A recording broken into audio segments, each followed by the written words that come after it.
Hello, everyone. TUKUY shunguan kuya ni mi, with everything in me, in my heart, I greet you with all the love that I have. And love is a big topic of this course in one way or another. It has to do with connection to one another and to everything, to each thing anywhere and in any place, any time, as a way of realizing our potential to be connected. And we live in a world, with many, many big problems right now, several of them reaching crisis proportions all at once, and every problem rooted in a disconnection. So we need to create connection. So I'm happy to be here. This was the idea for this course. It came out of this fact that I was seeing so much disconnection just everywhere and virtually every dimension in life. And I thought it would be good to pass along some of the powerful teachings I received from my Atlas Quechua teacher, Don Alberto Toxo. He had a tremendous impact on my life, my philosophy, my practice, my work, and has influenced the teachings I've done all over the world, working on 4 continents for the last 14 years, carrying wisdom I actually received from him and practice myself. But my background is really in 2 lineages. One is the Jungian lineage, and as I see it, that's the Western shamanic tradition, going back, you could throw James Hillman in there and other people, Arnie Mindell, but going back through Freud and Nietzsche and back through the hypnotists earlier in the era and the great poets, Dante, Goethe, Shakespeare, all the way back to Virgil and Homer and so on, and to pre-Western origins in the Middle East and so on. So there's a long, rich history just within Western civilization and culture. It's usually been underground and somewhat at odds with the official religions of the day and the politics of the day, but it's there. And the other lineage is just shamanic, but for me, I did my field work, my initiatory work in the Americas, North, Central, and South. And the reason for that was because I had my own kind of shamanic crisis and initiatory crack up. And I got into Jungian analysis, and my analyst said, well, you need a shaman. This is not something we can do here, and you need to get out into the wilderness. So I found a North American medicine man and worked with him a while, did a vision quest and all that. But in time, it led me to Mexico and then to South America, Ecuador, Peru. And someone introduced me to Don Alberto Toxo. And he was the first really enlightened shaman that I had met. I mean, his heart was completely open. He lived continually in the present. He had a depth that matched any Tibetan Lama whom I've listened to or read. And in fact, he had Tibetan Lamas living on his property on Mount Cotopaxi, learning from him. And I was amazed how deep his knowledge went. And so I decided to apprentice to him. And he told me, he says, well, you're going to be very disappointed because what I have to teach you is not what you already know. I had all these university degrees, including doctorates. And he said, 50,000 ideas don't do you much good. All you need is 2, and you need to practice them. So he was challenging me there. And what he wanted me to practice was the idea of opening my heart and using my capacity to feel and to rely less on my intellectual knowledge. And this sounded wonderful, but I kept expecting spectacular ceremonies and lots of magic. And he kept reminding me that that's the mind's addiction to being fascinated, and hungry, and what's neat ideas and neat images and this sort of thing. But really, it's profounder to simply connect. through opening the heart and the capacity to feel. Then you can have all that if you like it. You know, you can be a philosopher, you can create ideas. There's nothing wrong. He believed the mind was an important ally of the heart. And he was a proponent of the Pachacuti philosophy. How many of you know about that philosophy? You can raise your hand if you do. Yeah. So it's a prophecy that started emerging in the late 1980s. It'd been around for centuries in South America, but South American shamans getting together and putting their concerns together about Western civilization and its devastation of their own cultures, its exploitation of the resources of the planet. And they saw Western civilization, they called it the peoples of the North because they're in the South, as having a highly developed capacity to think, but it's used in wrong ways, harmful ways, because it's not in sync with the heart and it's not being guided by the heart. So that what he saw, and many of his elders and people from other tribes, elders from other tribes, were seeing this as their kind of a diagnosis on Western civilization, that we had strong gifts in the capacity to think, science, technology, money making, but it seemed to them the purpose of life for people in the West was to get secure, get safe, make a lot of money if you can, have unlimited extension of your self-interests, and have enough wealth to take what you want. This is how it's been seen. And I think it's largely true. And so this is a mind, or a thinking mind, infected with a virus. This is how it's looked at. And you know, some of the Native Americans in the northern hemisphere view this as the Wetiko virus, you know, a kind of spiritual virus that invades our minds and our cultures and is very destructive. So what they felt we needed was to bring the power of the heart and its capacity to feel together with the power of the mind and its capacity to think and plan and strategize, and get them in right relationship so there's an equilibrium and a balance. And how to do that yourself, to help Mother Earth not be so reactive to our destructive ways of living, but to help Mother Earth not throw us off like a bunch of infected fleas that are destroying life on the planet. So the idea here was they used the symbol of two birds, the condor being a bird of the heart, the power of the heart. And the condor, the Andean condor, can have a wingspan up to 12 feet, and they fly at 25,000 feet, launching off mountain peaks. And they have a 2,000-mile sweep, and they can see prey on the ground from their lofty heights, which they go, they're scavengers, so they clean up the environment. They go and they claim the scavenge. And so this seemed to be a good metaphor for living in a heart open and earth honoring way.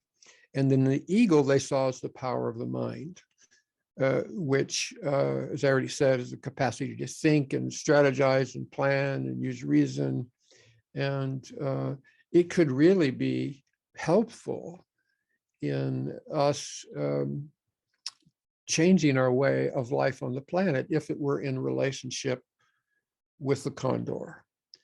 So the prophecy was that they saw in 500 years, which was about 1500 AD, they saw in about 500 years the crisis would come and the opportunity for the eagle and the condor to fly together in some equilibrium. The heart slightly leading the way, because the mind itself is generally socially programmed by knowledge that we get from culture, we get from education, and so on. So it's just going to mirror what the culture is saying. And so we need a clean mind so it can follow and be an ally of the heart and help the heart manifest what it sees needs manifesting or wants to manifest. but in a way that's harmonious with Mother Earth. So that's the nutshell of the Pachacuti prophecy. And what I'm going to be teaching today and in parts of each succeeding week is indebted particularly to the Addis Kichwa shaman and his elders, Don Alberto Taxo. And anything I teach has the blessing and the backing of many, many South American elders to share this information. This is not something that's culturally appropriating from another culture and taking it over. They see clearly if we do not learn how to live from the heart, our days are numbered on this planet, and we're going to take a lot of other species needlessly, foolishly with us when we go out. But there is big hope, because we are each Mother Earth walking, talking, eating, shopping, sleeping, dreaming. We are that. We are the manifestation of that.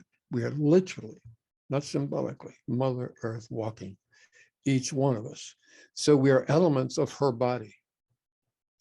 We're each part of our mother. You know, she's birthed us, but she sustains us, she nourishes us. She can heal us and center us with the power of these primordial elements, you know, the earth, wind, fire, water. And so the system I'm going to be teaching you begins with connecting with the elements with an open heart. And I'll be saying more about how you open the heart in a little bit, but I just kind of wanted to give you the overview.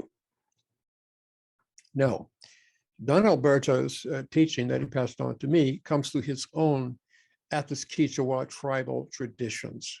And at one point I was interested in his cosmology, you know, because I was learning chants from him, and I wanted to know what do they mean, what do they refer to? And he shared this beautiful cosmology, okay, that there is only one being, one divinity, El Dios, as he called it in Spanish, okay? And Hatun, it's spelled J-A-T-U-N, Hatun is like the pregnant void. It's the sheer life energy that is not manifest. And Pachamama is the cosmic mother, Mother Nature, the divine feminine par excellence. And they are not two, they're not separate. And we live in a place inside Pachamama, which stretches throughout the entire cosmos, but we're here in this little planetary system orbiting the sun on a planet called Earth. And the name for that is Ashpa Mama.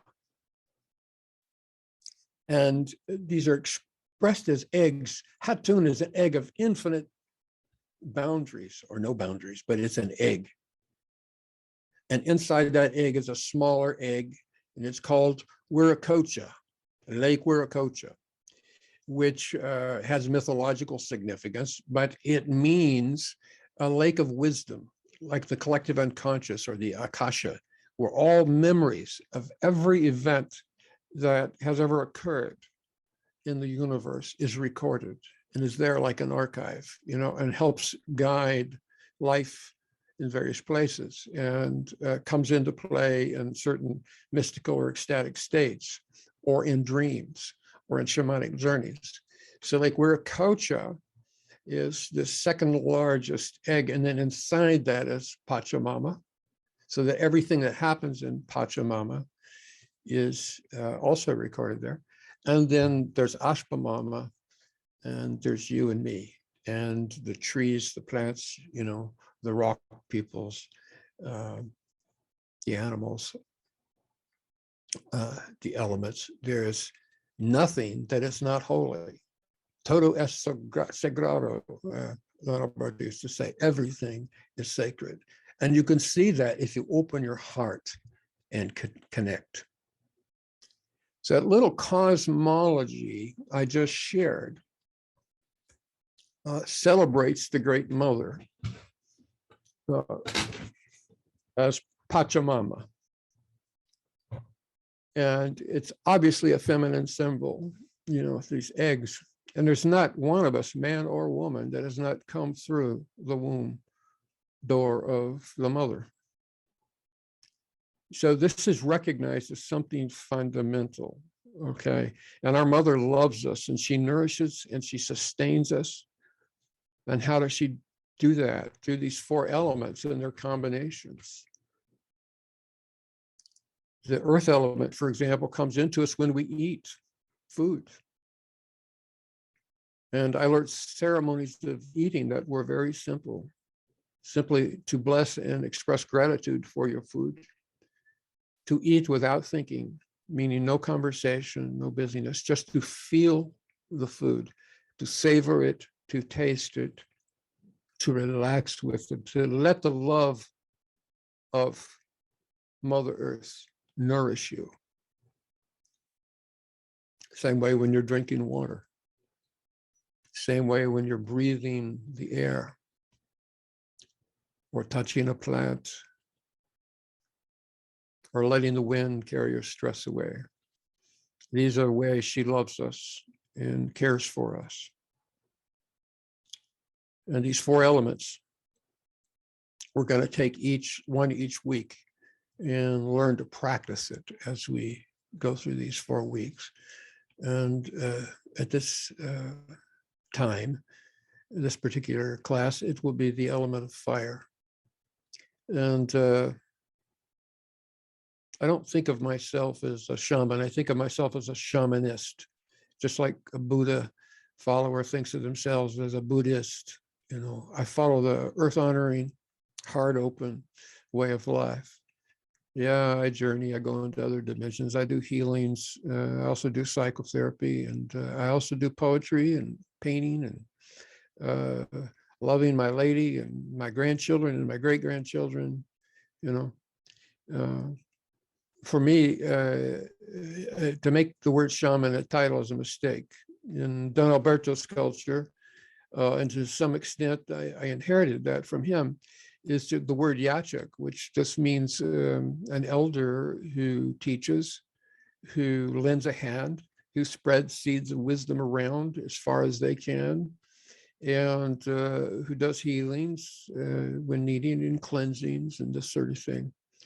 So it's not some big highfalutin idea. It's a very practical idea. I've often felt working with Don Alberto that it was kind of a Zen-like or a Taoist-like way of living that involved very simple practices, constantly connecting, bringing oneself back into presence so that you show up with whoever, whatever being you meet with an open heart. And when you open the heart and you say hello or TUKUY, TUKUY shunguwan kui animi. That's a little root chant of the Kishawa shamanic system. And if I'm alone, I will walk outside or inside. I will sing that, you know. And if I'm in a place where that's not appropriate, I still, in my heart, express that, you know. Because when you say hello like that with an open heart, you open a channel of communication with another being, whether that's human, animal, plant, whatever. And anyone you open a connection with, you can become friends with. You can collaborate together, or you can just enjoy each other's company, or you can network together. And I'm not just talking about human networks and collaborations, but you can collaborate with the animals, you can collaborate with the trees, the grasses, the rivers, and so on. And it's hard really to connect if you don't recognize their independent existence. Now, I'll tell you something about fire. The Niña Mama is the Kishawa word for that. Everything is expressed as a mama. So there's Niña Mama for the fire mother. There's Ashma Mama for the earth mother. There's Yaku Mama for water mother, and Waira Mama for the wind, the air. all these mamas referring you back to the great mama, the Pachamama. So you never lose sight of that, you know. Now, sometime after Christmas, I think it was maybe the first or second week in January, I felt a little sick. And the last time I had any kind of symptom was in 2018. I don't get sick very often, knock on wood. But I have my ways of keeping myself as vital as I can. I'm lucky. And I know what to do when I get sick. So I learned from Don Alberto, when something like this happens, ask your heart. Your heart is a real intelligence and companion. It's a real presence. You know, I'll say more about that in a minute, but just ask your heart. So that's what I did. I came out here where I am now. This is my medicine lodge. It used to be an old horse barn that I remodeled into a place where I do healings and I do my creative work. I'm out here from 4 a.m. to noon every day doing that. And I just came in here, lit my candles, smudged down, and noticed I was feeling sick. So I asked my heart, what do I do? And immediately the feeling was, we'll build a sacred fire. Now I knew where I'm at right now, there are several feet of roof on this barn of snow. And there are several feet of snow on the ground. It's everywhere. And there's lots of ice. It's very cold. I'm in a snow belt on Lake Michigan in a forest. So to go out there with cold, blowing, freezing Arctic temperatures and build a sacred fire is not something I would normally want to do. But I have faith in my heart. So I'm feeling very sick. I think I'm going to throw up, which is fine. I can do that. That's what I need to do. But my sense was I may be coming down with something, and I don't want that. So I went out there and I gathered the firewood, you know, and I'm cleaning snow off of it, you know, and I make kindling and throw some herbs on it and a little prayer and to the God of the fire. And as I'm doing that, I notice I'm feeling better already, you know. But once that fire took and I sing this fire chant I have, you know, it goes like this. Oh, hey, oh, intitata, mamma kia, pacha mama, aspa mama. Oh, hey, hey, hey, iskoday. Hey, hey, hey. Hey, hey, iskoday. Hey, hey. Oh, hey. And as I'm singing, I noticed I'm no longer nauseated. My symptoms are completely gone. So I expressed my gratitude. I asked for help from the fire. I got help. It would be easy to miss that. I built a sacred fire. I asked for help, and I felt better. In modern world, I think was no. You went before an element. You opened your heart. You connected. You asked for help. You received it. So now the thing to do is express gratitude. And you can do that. I mean, what I did is I went in the house and got a little bit of food and some herbs, and I offered them to the fire. And that's a very Andean, South American way of expressing gratitude. But there are many ways. I could have just chanted some more and sang. I could have danced. But it's important when you connect with the elements that you express gratitude when you receive something.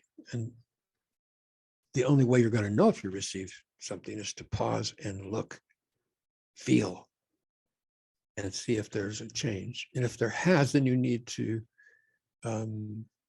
acknowledge it and then give something back.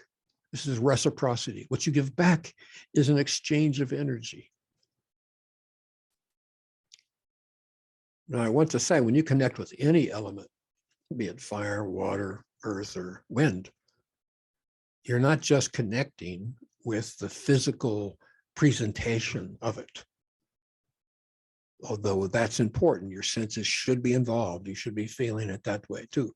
But you feel with the heart, and you're feeling into the heart of the element, or the plant, or the animal, or the tree, and you're greeting that, and you're thanking that for its help. That's the real relationship. Anything else is just symbolic, and it's not a real connection. So everything is alive with Hatun and with Pachamama. Everything is alive with it. We're all expressions of that divine nature. Call it spirit or whatever your preferred word is. So none of us are simply the form or the presentation. That's the vehicle of life. You are what makes your body live. When you exit, the body goes. You know, we live in an impermanent world. It's always changing. The body dies, goes back to the earth. It's recycled. Nothing is lost. That life goes on. But there's something in each one of us that is impermanent, and something that is permanent. Something that was never born, never died. It's the presence of Hatun or El Dios or Pachamama. It's the presence of that with your open heart right now.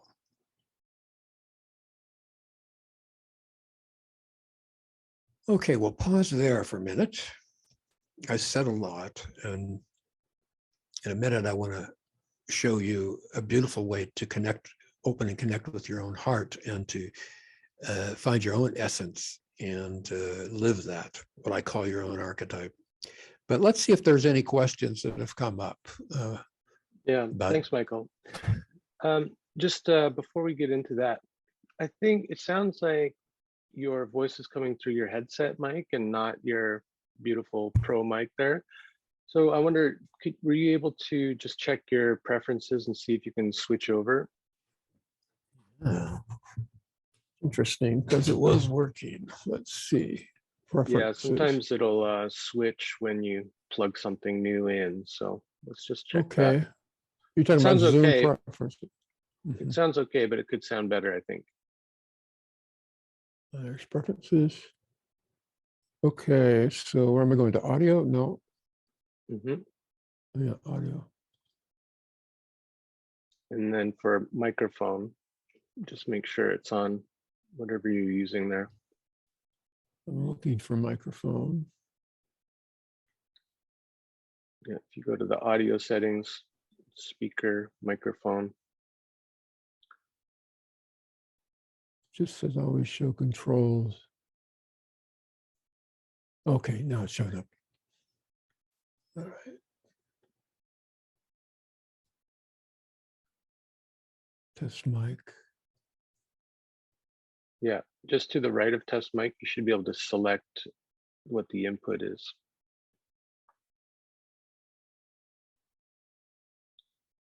Yeah, it's showing. We're showing. Okay, can you hear me clearly?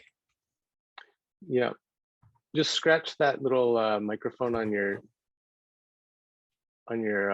headset there. Just I'm not sure where it's going through. Okay. All right, I think we're good. Yeah, thanks for that. You can hear me well now, or better? Yeah, no, it sounds pretty good. Okay. And no one sent through any questions. I think people are just, I mean, everything feels very clear to me, and yeah. So it looks like I'll give anyone just a minute here if you want to send something through. Okay. Forrest is saying, it's great to hear your voice again. Looking forward to learning how to keep the heart open. Aurora asks, is fire a mama to you? What about Ishkode? I trust you'll know what that means.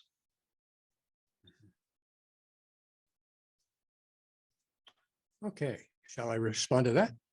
Yeah. Yeah, okay. So,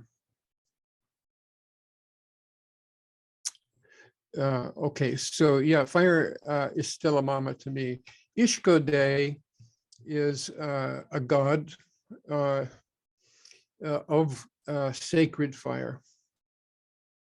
So when I'm making a ceremony, I will invoke this spirit that it lives in the vibration of the chant. Hey, hey, Ishkode, hey, hey, hey. So it's not the fire. The body of the fire and even its essential nature is Nina, Nina Mama. Okay. So it's just a shamanic spirit, if you will, that comes in and it actually guides me in a lot of healing work and what have you. But you don't need to invoke that sort of entity. You can simply connect with the element fire, Nina, and it will respond if you greet it, TUKUY. Not, you don't have to say those words, but with the same sincerity. And then the other question was about how to keep the heart open. Was that it? Well, I think the person was just saying that they're looking forward to learning how to keep it open, but let's leave that until we learn how to open first. Yeah. Right. And Finn from Toronto just says, feeling very peaceful, finding this nourishing. Patricia says she's happy to be here. She's a new follower. So I think everyone's right with us here, Michael. So do you want to continue Great. with the presentation? Yes, sure. Yeah, thank you. And feeling peaceful is wonderful. Because this wisdom, which is not mine, which I've made my own, but handed down to me through Don Alberto, is very timely now. And the irony is, or the synchronicity is, that this week, Don Alberto left his body for the last time. And for 2 weeks, I had been involved in fire ceremonies with people here in the States and people in Ecuador and people in the Peruvian Amazon, trying to help him battle COVID-19. It was an up and down battle, but eventually he exited. But he told us 3 or 4 nights ago he could feel our love, coming at him, wrapping around him like a beautiful blanket, But Don Alberto always claimed there is no death, really. You just continue. You drop this presentation and you move on. And I posted some pictures, as some of you can see. He's on his deathbed and he's quite at peace. You can see a joy, a radiance coming through his eyes, not afraid in the least, So that's interesting, though, that it happens, after we already planned this online course. So we want to honor him and his wisdom and tradition and his family. And that moves the emotional heart. And the emotional heart is not the heart of the heart path per se. We have many hearts, really. You can have a hard heart, you can have a soft heart, a broken heart, and all those are versions of the emotional heart. A broken heart is when something extremely painful happens. Maybe in the unexpected death of a loved one, maybe the betrayal of your beloved or your lover, maybe the loss of a job, and whatever the calamity is that befalls you, it fragments your life. You had plans, you had expectations, you assumed things, and you had attachments, and all that's now disrupted. That's a broken heart.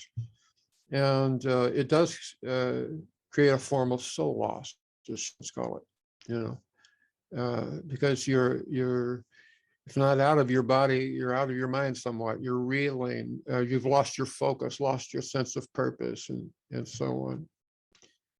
So the emotional heart is that, but it's not, and it's involved in romantic love and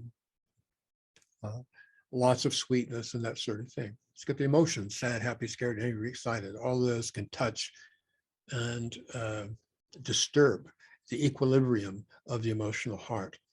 But the heart I'm talking about, this is your axis mundi. This is your deep center of being, your true nature. It was never born. It will never die. It wants to be lived in this life. And you can't touch it with harm. You cannot harm it. You cannot break it. You can only pretend it's not there. You can neglect it. You can deceive yourself, but you cannot destroy the heart I'm talking about. Because that heart, that's the presence of Hatun and Pachamama, the eternal, divine, creative force of life in you. And so that's what, when I say open the heart, it's like get the other stuff out of the way, acknowledge your true nature, let that come forth, shine its presence, and greet the, you might say, feelings that it has, that it's not sad, happy, scared, angry, excited. It's more like calm, courage, creativity, compassion, connectedness, and so on. These are high self energies that give life shape, form, purpose, meaning, and empower us. And they're always there waiting for us. So we have to open so that we can deeply connect and create connections all over the place. Some of you may have seen this toy. I really like it. If you think of this ball as a heart, can expand, it can contract, expand. But imagine opening the heart wide enough that you can put parts of yourself that are lost, neglected,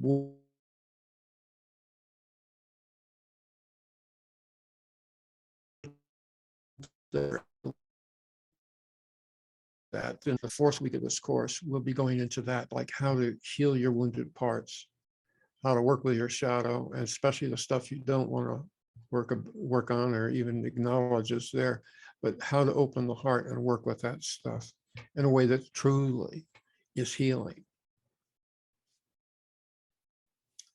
So with that clarity about, we're not talking about the emotion and heart, we're talking about the core of your being, your true nature, your ontological nature, your inner divinity, your highest self. And it's always there, just waiting for you to establish a relationship with it. Connect to it first. That's the first thing. And that's what I mean by opening the heart. You open and you connect with your center. Because then every being you meet, after you do that, it's not hard to connect with it. But if you don't open that, you're going to be coming out of your head somewhere, or one of your personality parts or sub-personalities or something, or you'll have like managers in your mind taking over like public relations people. So you'll be playing roles. Maybe you'll be faking it. There's nothing wrong with roles either. we need roles. A lot of times when I'm introduced, because I have lots of these careers that are kind of meshed together, for my shamanic crack up, I didn't know what I was going to do with my life. I love music, I love poetry, I love philosophy, I love psychology. Finally I figured out, well, maybe I could do psychology, and played my guitar in my sessions or something, and voila, it happened. But these titles like psychologist, anthropologist, healer, shaman, these are vehicles for life. That's all they are. They are not who you are. Your purpose is not to be one of these. Your purpose is to become what you are. Yeah, and live that. And your heart may be attracted. It may draw you to a healing profession. It may draw you to teaching. It may draw you to art. It may draw you, like it did me, to shamanism. But don't confuse the vehicle for what the vehicle is carrying. In that sense, we're like water. Our true nature is like water, you know. You can put it, as Bruce Lee says, in a bowl, and it becomes the bowl. You can put it in a bottle, it becomes the bottle. Whatever you put it in, it's going to take that shape or that form. So you might say our soul, our essence is like the water in this sense. And these things that we tend to attach to ourselves as identities, like I'm a Jungian analyst, I'm an astrologer, I'm a shaman, I'm a Buddhist. All these things are vehicles for life, for the creative expression and manifestation of what you are. It's an expression of Pachamama and Hatun.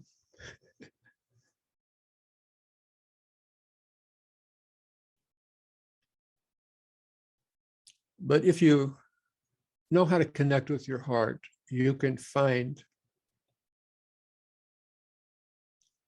how to become what you are in any moment or any situation. You can find what to do with your life. Heart is a dreamer in the sense that it issues these powerful images or invitations to do this. When I got sick and I asked my heart, what can I do? The image of a sacred fire came up in my mind. So that was just the form it took to communicate with me to go build a sacred fire. It comes from the heart. The heart is a feeler, it's intelligent, it's alive, it is you in your best sense, in your deepest sense. And it's aligned with what Carl Jung called the archetypal self, you know, and others call it higher self and so on. It's the best version of you that you want to get in line with, because when you're in line with that, you're in line with Mother Earth, you're in line with Pachamama, you're in line with the void itself, the sheer force of life. So if you know how to listen to the heart, then you align with what it's trying to tell you.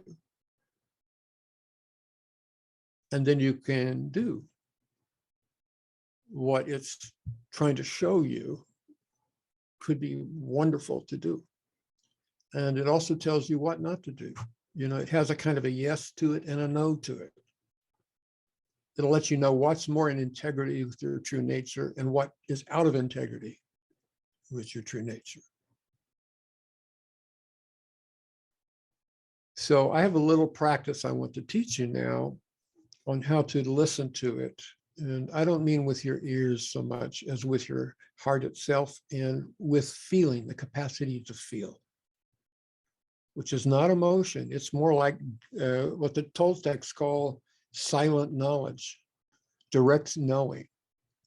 You can think of it as intuition and felt sense too, or you got your antenna, your radar on. So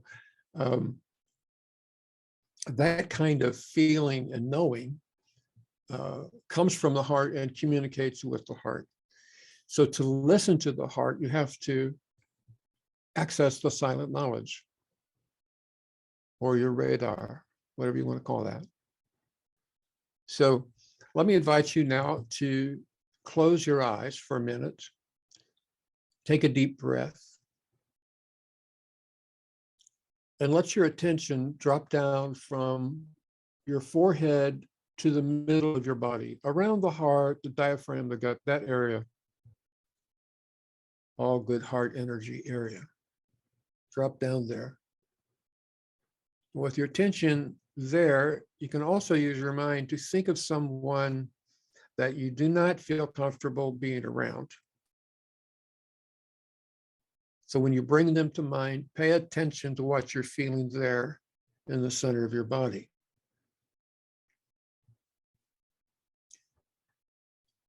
And there are no words for it. So I'm not asking you to think about it. I'm asking you to notice precisely what you're feeling there.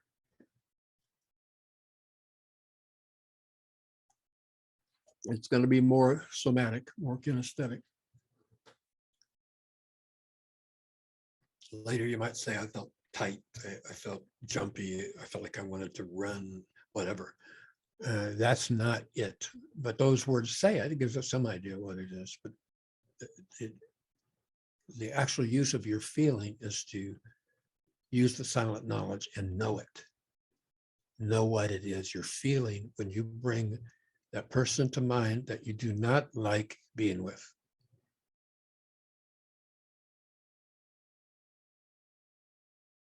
And when that feeling is clear in your consciousness, crystal clear, take a deep breath and let that go.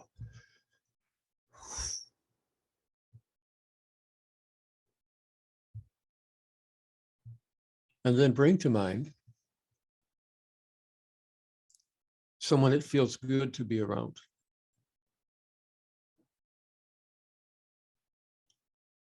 And notice what happens there in the center of your body when you're thinking of them.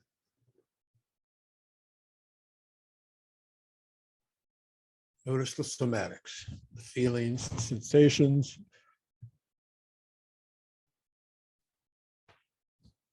The gist.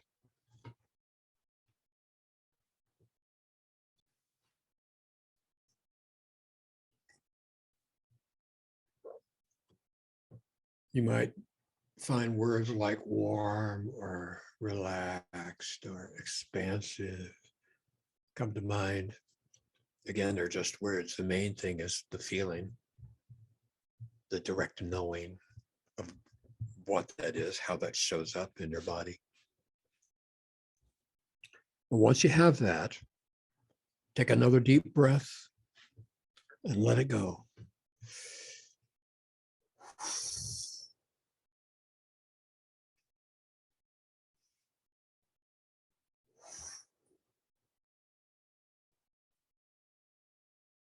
And then go back to the first one, the one you didn't like being around,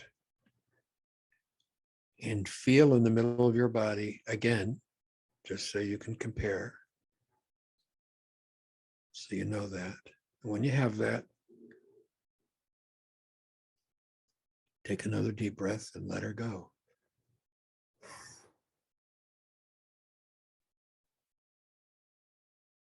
And then you can go back to the person it felt good to be with and feel those feelings again.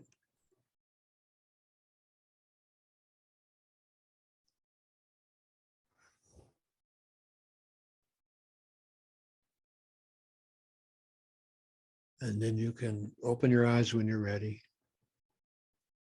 And I would like to ask some of you are willing to share what you noticed as you did that little practice. So if you'd like to speak, you can raise your hand and I'll try to find you in the gallery if you want to share anything.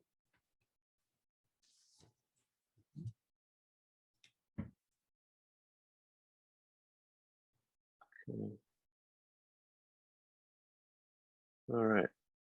I'm gonna go, it's all jumping around. So sorry if you were first and I don't get you first. It's really hard to tell, but I think I saw Scott's hand go up first. So I'm gonna invite Scott to unmute. Thanks. And let's see if we can get Scott on the screen. Can you speak, Scott, and Yeah. see if we can find it? There we go. Thank you. Great. I noticed if you think of a spinning top that you spin on a table and it's moving very fast, it's very stable. The movements are slow, kind of there's a dampened, you know. I felt that when I brought to mind the person I felt very comfortable with, kind of you know, tension, tensegrity, a sort of like pull from many sides. It couldn't move very fast. I thought of the other person, and it was a top slowing down. It was wobbling. It was gyrating. So that's what I have to share. Thank you. Thank you. Michael, do you want to respond? Okay, I just want to make sure that you're unmuted and you can jump in when you need to. Yeah, yeah, it's always interesting because to talk about it, then we have to become poets, you see, and put into words, give an analogy, some way to communicate it, because what it actually was beyond words or beneath words. It was other than words. So poetry is good. You know, be a poet and tell us about your experience. And thank you, Scott. Okay, next one I've got up here. Christina, can you unmute and speak so that you can be spotlighted? Hi. There we go. Thank you. First of all, thank you for this presentation. This is wonderful. So the person that came to mind, and I'm only mentioning it just so we have a little bit of a frame of reference, is a woman. And so it was really interesting for me to feel almost a tightness on the left side of my chest.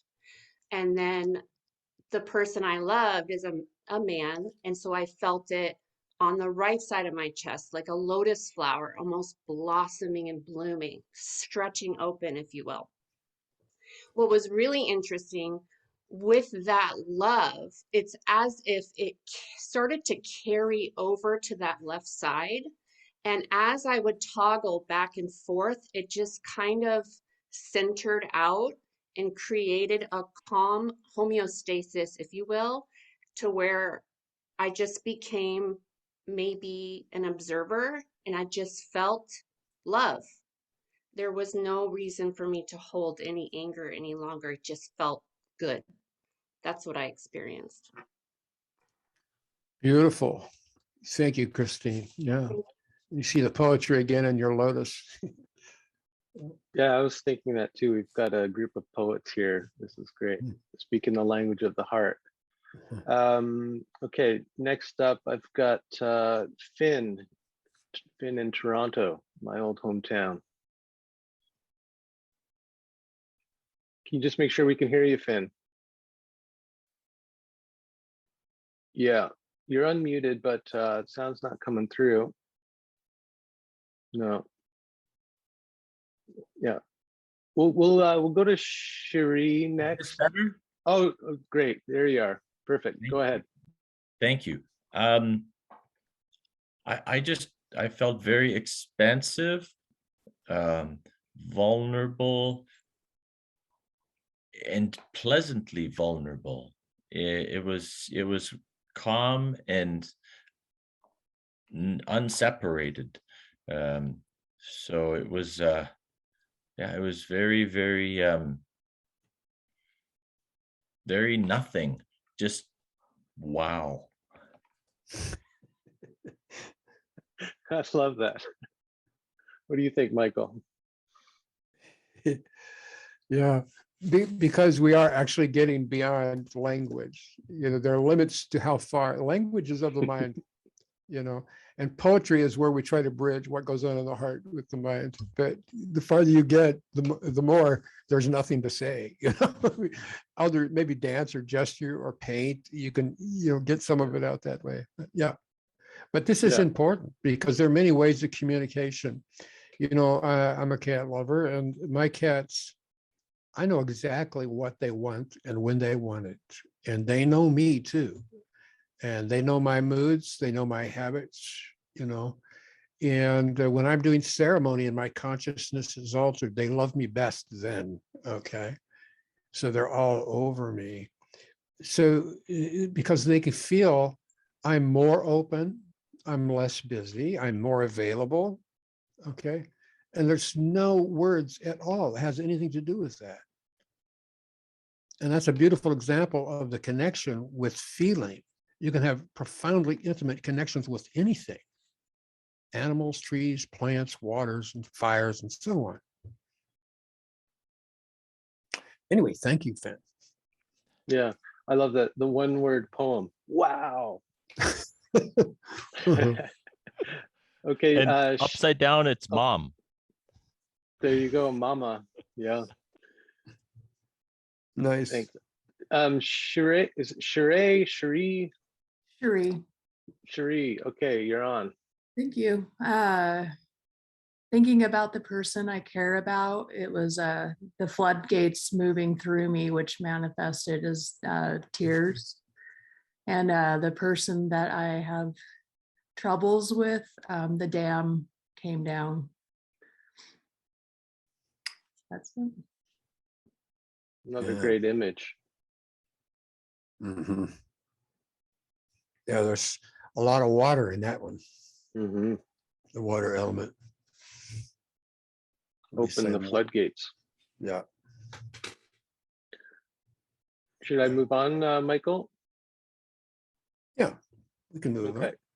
on. Let's go to Laura's next on my list here. Laura, can you unmute and speak up? Yeah, thanks. It was really beautiful that we went back and forth, and it sort of felt like learning a new skill. Learning a dance move that's a little awkward, and every time you move through it, it felt there's a little more knowing, and I really sensed this essence of the person. I haven't thought about the person much lately that I have trouble with, and there was this real like essence. I mean, there was contraction around it, and what's interesting, Christine, I think, said there was on one side versus but it was opposite. So it was male, female, but on the same sides. But my male was difficult. My female was sort of warm and expansive. And yeah, I just want to also say thank you for all of you being here, because I felt this real excitement about all of us spending the few moments in this space of just real true, like just this essence of ourselves. And I also, just opening my eyes, felt really excited that we all just did that together. So thank you for all of you. Yeah, thank you. Wonderful. Yeah, Wonderful. the heart space is beyond time and space. So when we're in our heart, we're all together, and connecting visually through Zoom, but I feel that connection too. It's profound. We've got a couple more, and then I have a question, Michael. So Forrest, let's go to you next. All right, brother. Thanks. Hi, McCall. How are you? Hello, Forrest. Good to see you. Thank you. Good to see you. I don't want to get down in the weeds too much here, but short story is one of my first shamanic teachers went around the classroom there and was rattling, and she had mentioned that, my heart, it looks like I have an armadillo shell wrapped around my chest, and that I'm very always on the defensive, apparently. And so I was asking basically, when you try to open your heart, I sort of assume that's sort of a two-way street, in that the environment is having some impact as to how you might open your heart and emanate your axis mundi, so to speak. And I'm just struggling with trying to get to that spot to where I can do it and not be in a defensive mode. Great question. Thank you for that, Forrest. Thanks. So yes, the heart opens and expands, and this is a metaphor, okay?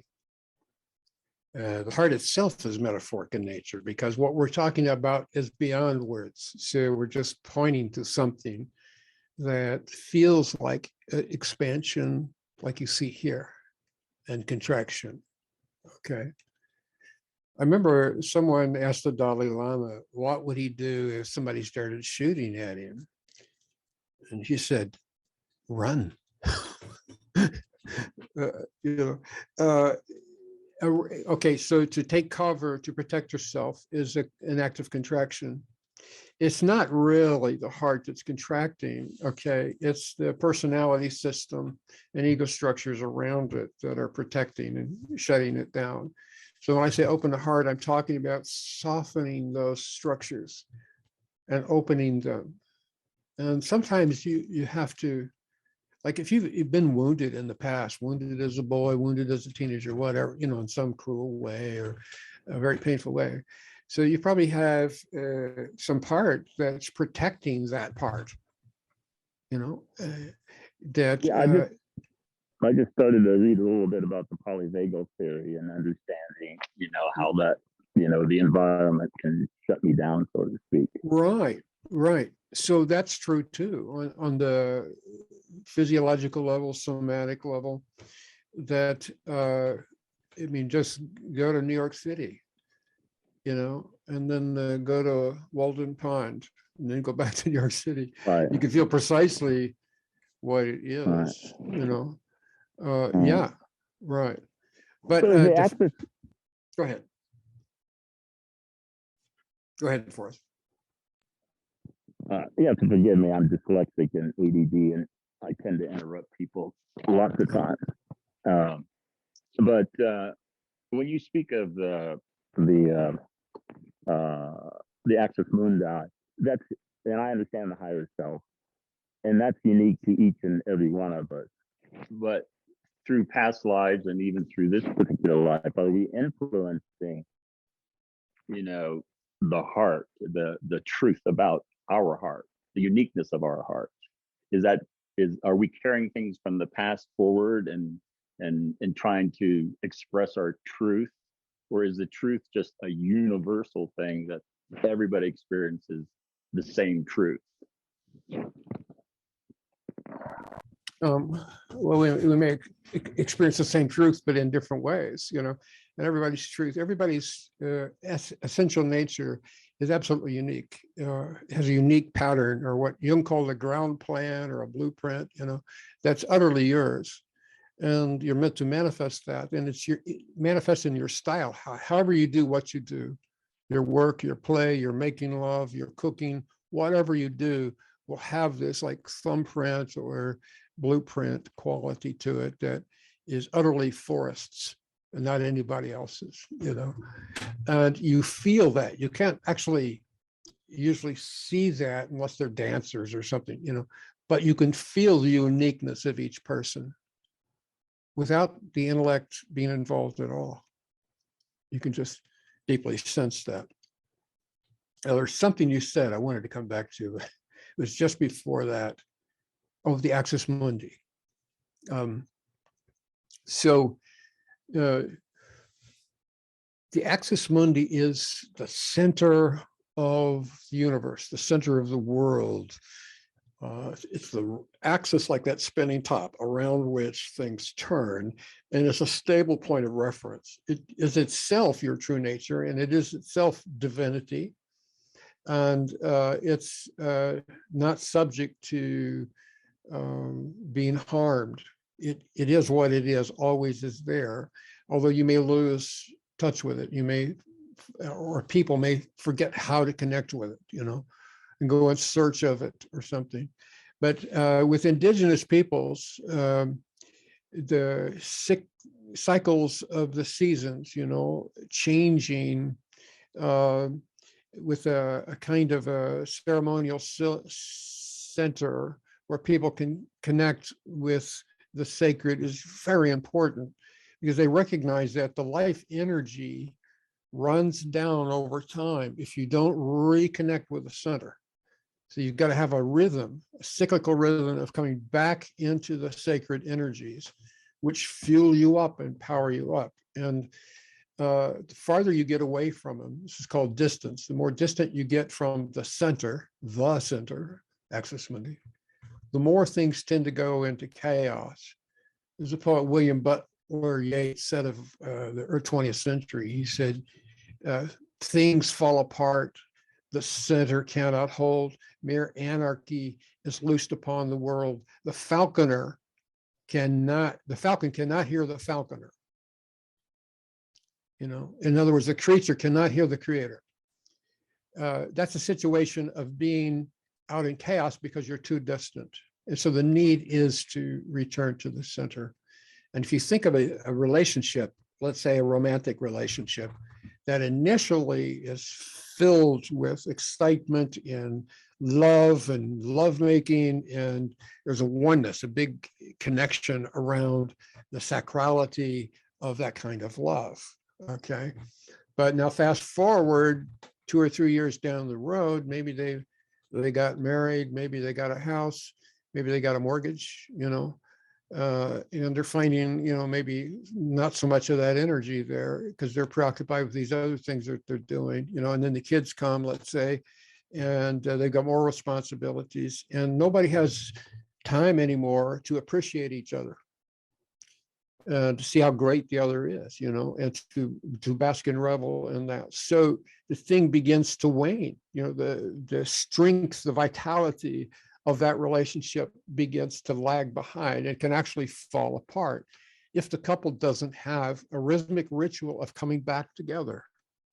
Like every night, you know, as you go into your bedroom, you light a sacred candle on an altar in your bedroom, you smudge each other down, you confess your love for each other, you hug, you embrace, this sort of thing as a nightly ritual, as well as the obvious things, have nights out and so on.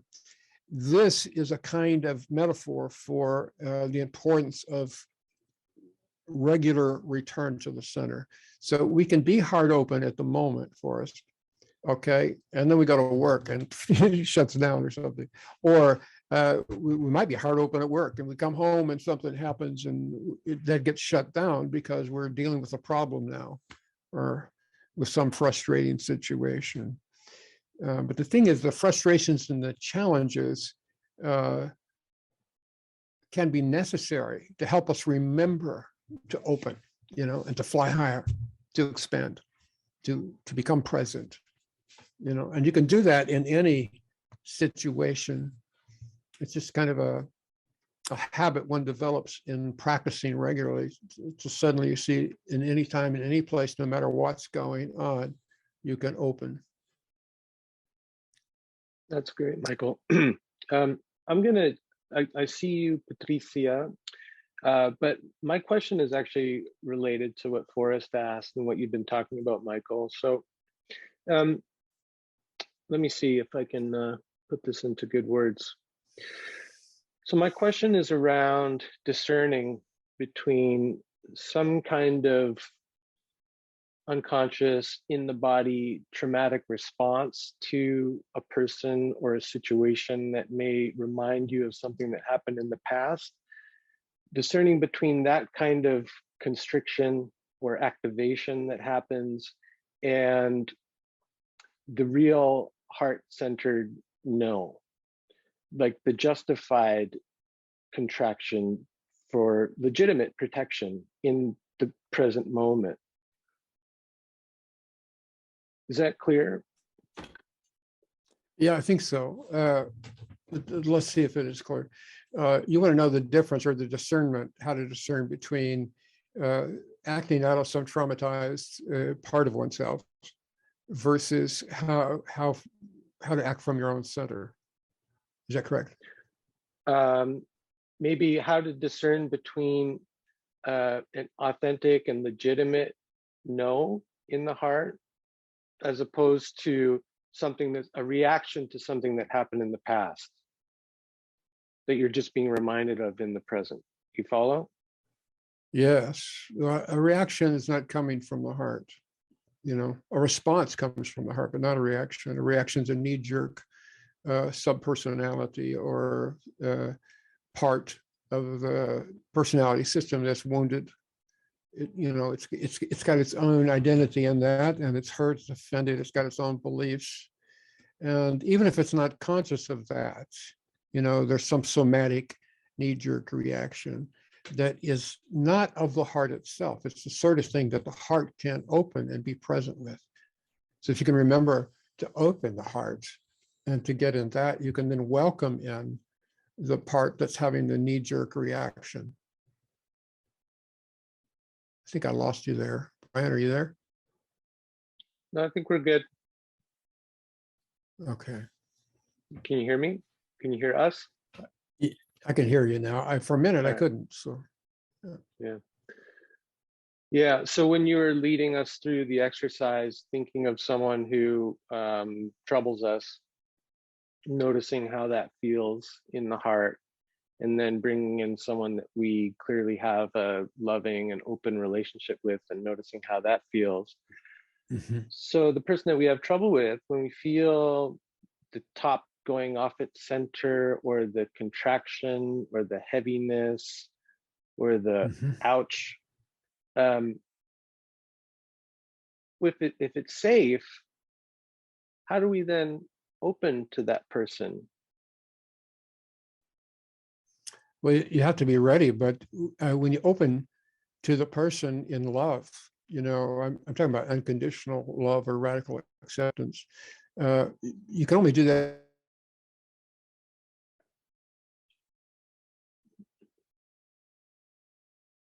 when traumatized or is suffering, and you have to love it up and care for it.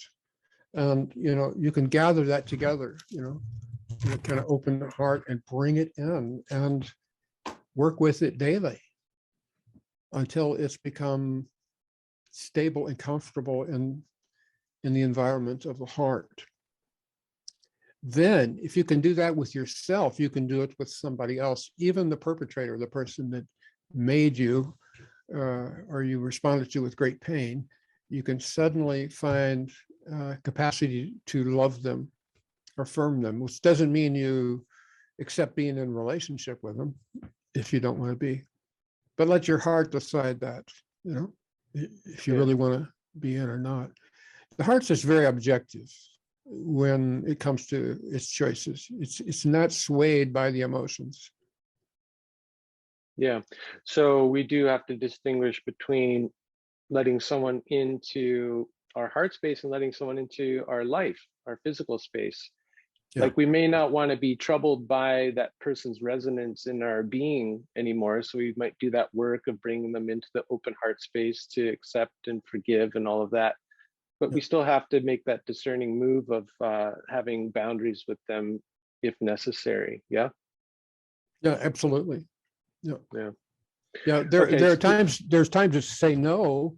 It hasn't happened very often, but I've had relationships where I just had to block that person from my life because they were only interested in using me or violating me in some way for their own benefit.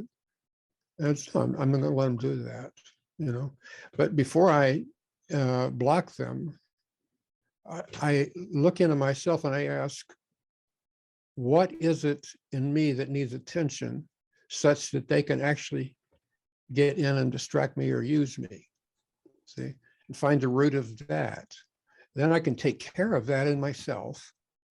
And I have full knowledge now of what the weak spot is that allows people to come in and repeat this drama with me. And I can say no to them because I know what it is and I know how they come in. Yeah. Yeah, I love that. So asking what part of me is attracting this person or attracted to this person, and kind of complicit in what they're acting out or asking me to do or manipulating. Yeah.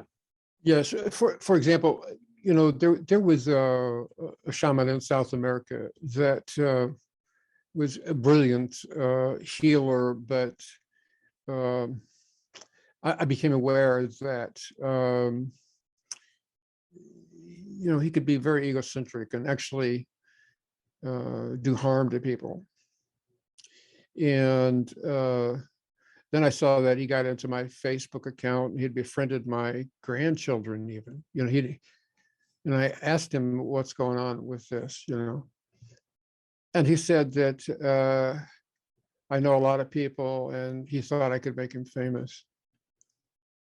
And I said, well, you cannot invade my personal life like that. I didn't invite you in, and you're just going in and making all the connections. I don't support that. But he wouldn't stop. So I just blocked him.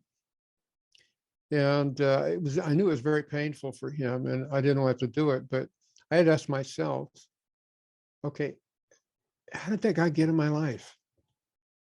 You know, I mean, I know when and where. It was in South America in the jungle, but how did I allow that to happen? You know, what role was I playing? You know, Jesus talks about if you cast out one demon, you know, 9 others come in the back door. You know, so that principle is very shamanic. And so until you close the door that's allowing people that use you to come in, it just keeps repeating.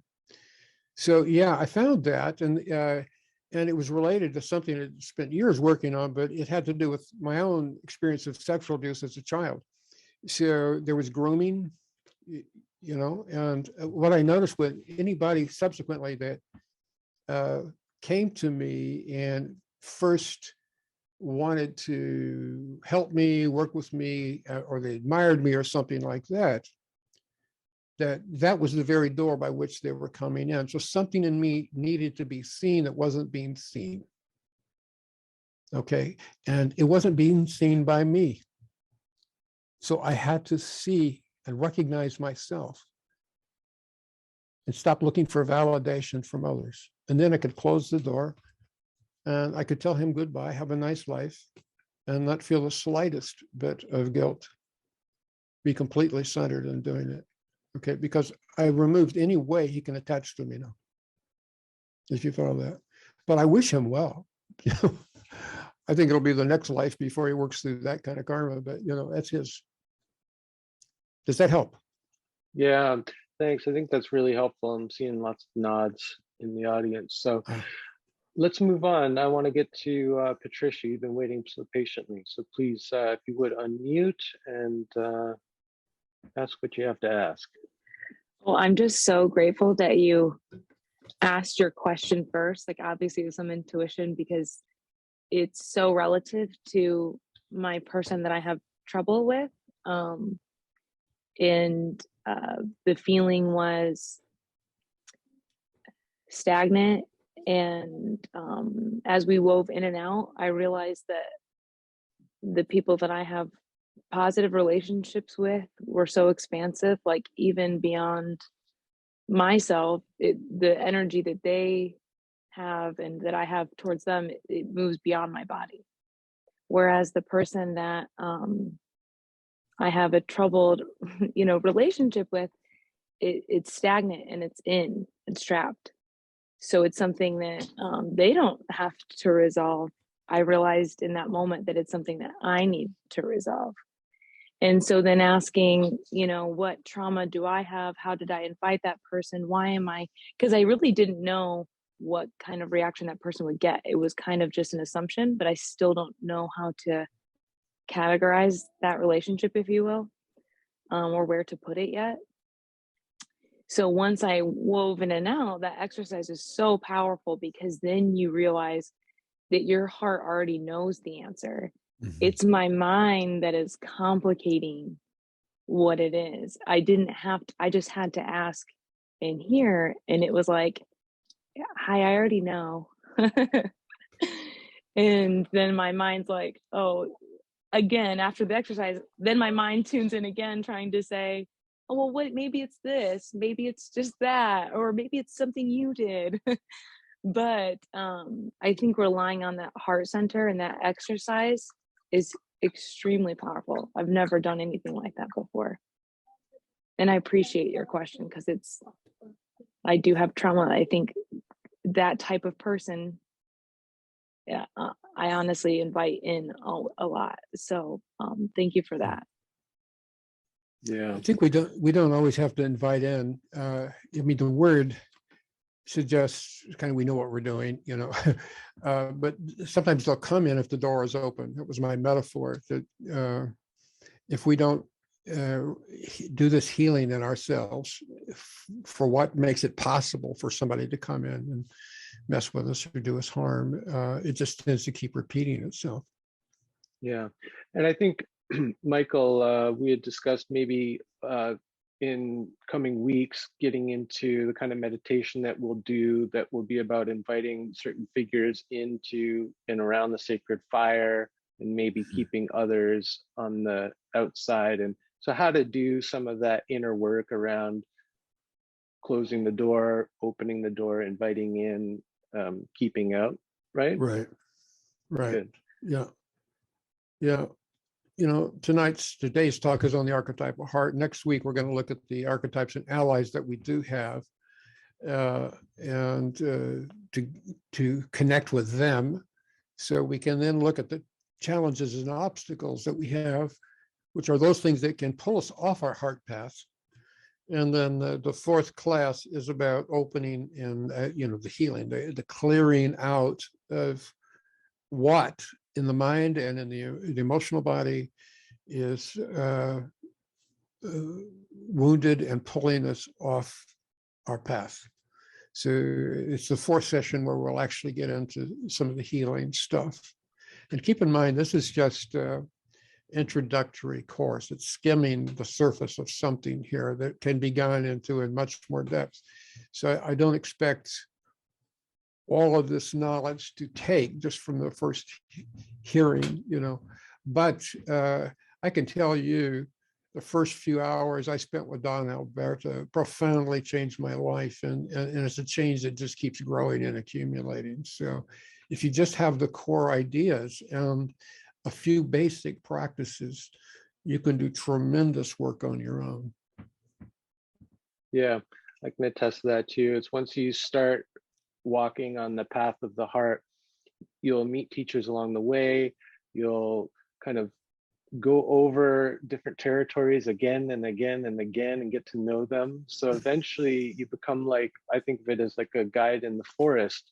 You've dwelt on this path, you've walked it so many times, you know how to connect to the heart, you know where that clearing is, the clearing that Rumi talks about, out beyond ideas of right doing and wrong doing, there's a field, I'll meet you there. Love it. You become like a guide to the heart over time. So it is definitely a practice. And this comes to actually a question that was asked earlier, Michael, maybe you could speak to this. So Robin was asking about the difference or relationship between ritual and practice. So I wonder if you could just say a few words about that. Well, with any word, you could ask 50 different people and get 50 different answers. We have to say what we mean by a word like ritual, and practice. So if by ritual you mean a ceremony, well, that's a way of honoring the sacred or connecting with the sacred for healing purposes. And you want to bring us, Michael, I see Robin's raised her hand. So Robin, why don't you just jump in? You asked this in the DMs earlier. So Raven, I see you. We're going to get to you. We're just kind of following our winding, meandering path here. So it just seems appropriate. Robin, if you want to jump in, then you can clarify some things with Michael. Yeah, actually, I put my hand up for another question, but I can go back to that one, which was really, it was what you were talking about at the beginning. And I was just thinking about that practice of gratitude, or that relationship between what is a practice and what is ritual. Is it just the intention that you go into something with? Is it more of a relationship that includes those elemental and more than human aspects? Like, is it that, I guess I'm just thinking, I'm studying a lot about ritual right now. And so when you were talking about that, I thought I was interested in hearing what you had to say about that kind of, what is ritual? And not ceremony. I'm not talking about a ceremonial ritual, but just living in ritual, and are our practices just part of that? Or, just if you have any thoughts on that.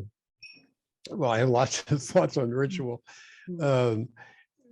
So it's a symbolic act or structure, usually, with three parts. You're creating a sacred space, you're getting in and doing something, and then you're coming out affected by what you did in that. So it has a clear beginning, middle, and an end, and there's symbols that you use to connect and work with something, or access something and get inspired or get healed or get centered.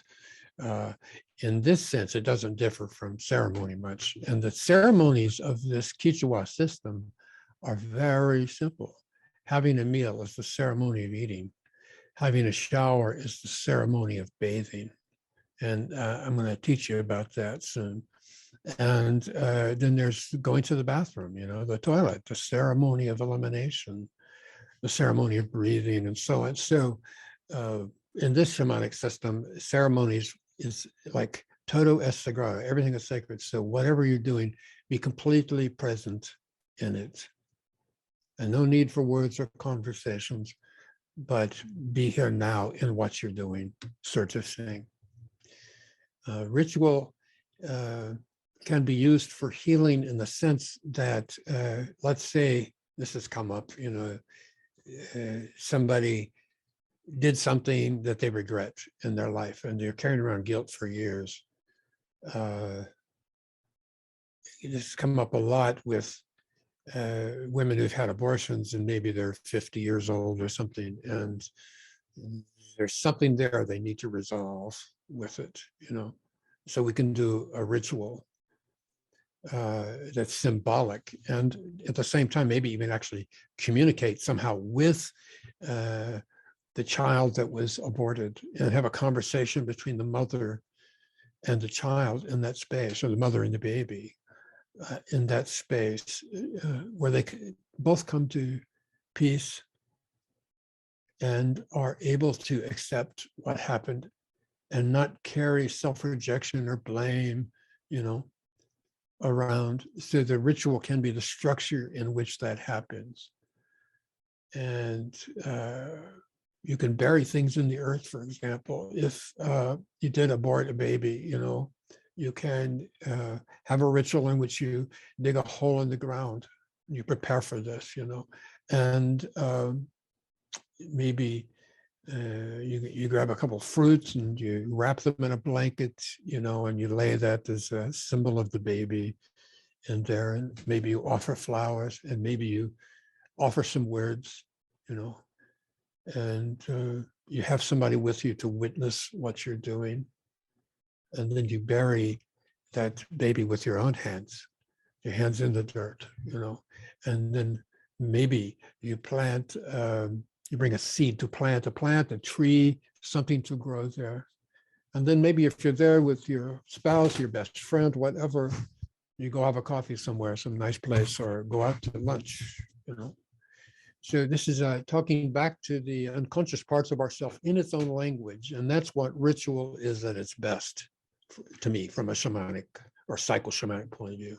It's interacting with the deep psyche, using its own language. And words are only a small part of ritual. The symbolic and the imagistic and the gestural, the tactile are incredibly important. I hope that helps.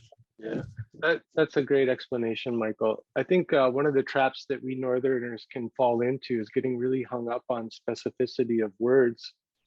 And I know, you know, like I think Mircea Eliade distinguished between ritual and ceremony, ceremony being something that upholds the structures of the society and ritual being something that transforms them. The ritual taking us into liminal space where anything can happen, that space of chaos, potential, something new can emerge. And ritual being something to uphold structures. So like a marriage ceremony or a birth ceremony or a death ceremony, that kind of thing. But like when I was in South America, it was just ceremonia. And ceremonia had usually 3 parts, but nobody ever talked about what the parts were. But, you know, you'd open the ceremony, inviting, invoking, helping spirits, setting intention for healing. Then something else would happen, and then you would close it. And the closing was about closing the space, protection, and blessing and gratitude.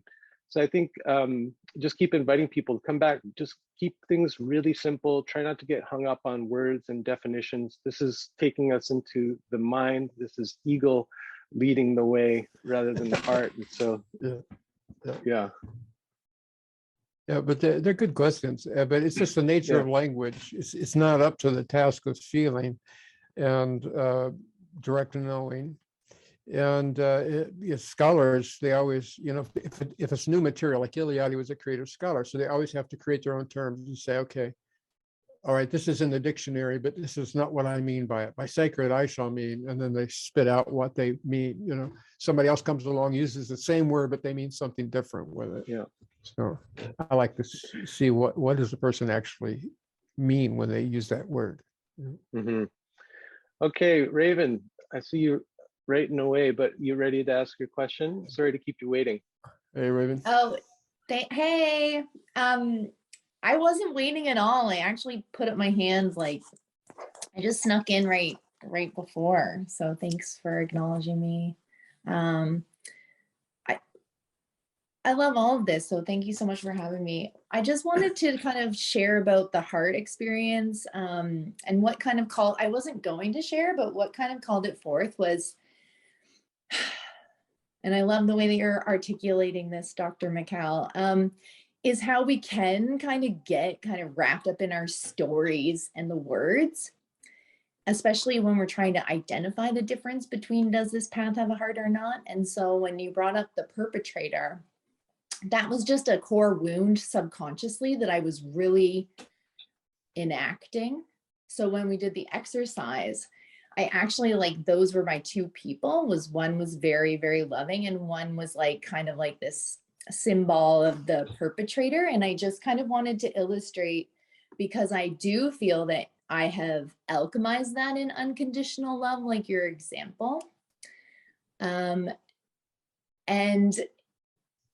it was very profound for me to like feel the subtle difference, because both paths, because I'm not seeking like anything in even that kind of, I guess, negative person, it did still feel like a heart. So it was very powerful for me in the expansion of like that path that I think Brian and you are articulating is like, you know, it's to me, it's like the sacred heart open path. And I think that as a reference, we can get caught up in trying to go down the heart led path, which to me is the mind. And it's really just about more opening. And I just kind of wanted to share that as an example of like, because people were asking for differences about whether it's traumatic, and not that my opinion matters, but I really feel that what you were sharing, Dr. McCall, I know you're just scratching the surface, but I'm really hoping that the people on this call today really do like feel the difference, that it's okay even if your path has like that trauma. It's more about opening and allowing and acknowledging that part, and less about like this is bad and that's the heart. And it's more about just that constant path. So I don't know, this is just really resonating, and it's making me feel really good. And I have my partner in crime here, Taylor, on the call, and we just really wanted to be here for this. So thank you so much. That was really powerful. And I just wanted to share. Thank you, Raven. Appreciate that sharing. And reminds me, I want to say that with regard to healing, this is a path that it's not about having your shit, so to speak, all together. You have no more problems, no more wounds. Life brings shit. It brings its impermanence. You know, it's always changing. It's doing things, and even wounds from your childhood. I've learned on myself, you know, that just because you worked on them, you went to therapy, whatever, and you worked very hard on a problem, doesn't mean that all aspects of that problem are gone forever. But if you believe it does, you're likely to beat yourself up or get mad at your therapist or whatever because it comes up or shows another aspect of itself. But where trauma is concerned, there are patterns that are very the whole life cycle, the stages of the life cycle in different aspects show themselves at different times. And I've learned this over with myself over and over again. So there's no such thing as a person that never is tripped up by a trauma or some wound or some part of themselves that is not doing well. It's just not likely. So we bullshit ourselves. You know, we have a public relations manager that says, "Oh, I'm fine. I'm doing great." Well, that's the public relations manager's view. We can have parts that actually are not in agreement with that, and that's okay. The thing is, once you know they're there, and we have ways to find them, but still they can slip through our methods. Once you know they're there, they pop up, then you can use your heart path and your heart resources to help love that part into well-being and to do what it needs in order to feel okay again and able to be your ally and contribute rather than pulling you off your path. But we'll get more into that as we head towards the fourth week. Yeah, beautiful. Well, Michael, we're nearing the 2-hour mark, and I wanted to leave some space for you to close things up, however you wish to. I could offer a song, maybe you could offer a chant, or what do you want to do here? What does your heart say? Okay, so all right, so that's not my style. So I'm going to wrap it up. I have no idea, and I prefer most of what I said. You know, I had no rigid plan or anything like that. And the kind of as the questions go, I just steer the teachings, and so that's just how I do it. Yeah, probably we'll do a chant. I wanted to suggest that the practice of connecting for the following week would be to connect with fire. And you can build a sacred fire outside. You can use a candle in your house with a little bit of sweetgrass or copal or your favorite incense, whatever. But just to sit and be with a flame for a bit and use your capacity to feel. And if you have a problem or a challenge, share it with the fire. Just sit with it, be with it, feel it. And then notice if something comes, you know, some solution occurs, some forward movement, some new calm or centeredness that happened because you're actually sitting with the fire. And then express your gratitude. Find some way to honor that fire. That could be like I did, you know, making a little bit of food and throwing some herbs on the fire along with thank you and a TUKUY. And the TUKUY, the root chant is this. TUKUY shunguwan kuy animi. And TUKUY, it just means it's happening right now. I'm connecting with you. Shunguwan is the heart, wide open. And Kuyanimi is completely. TUKUY shunguwan kuyanimi. TUKUY shunguwan kuyanimi. TUKUY shunguwan kuyanimi.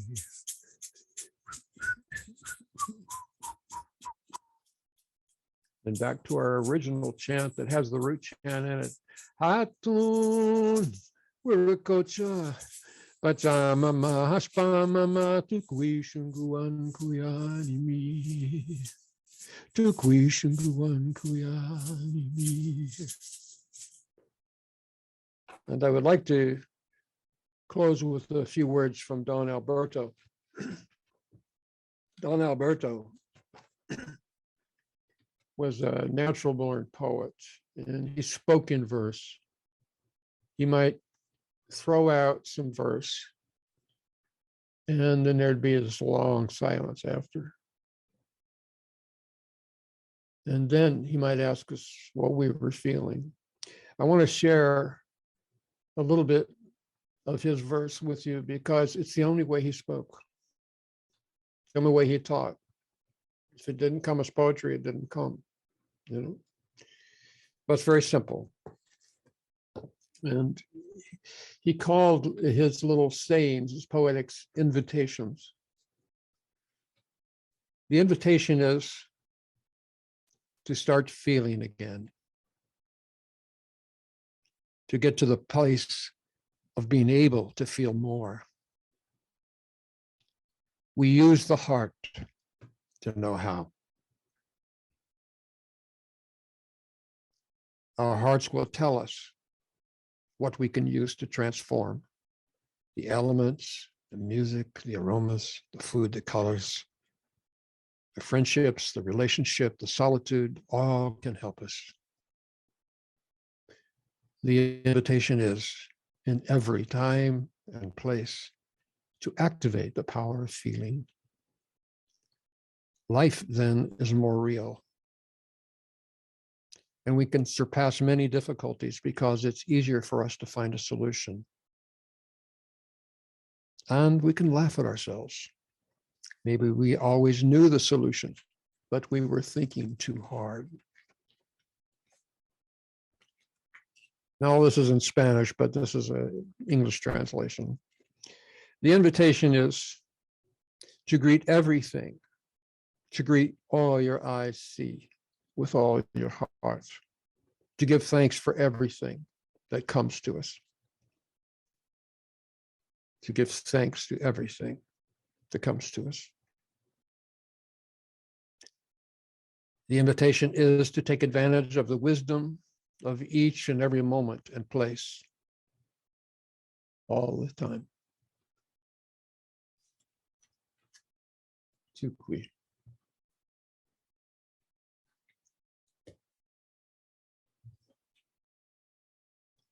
So my invitation to you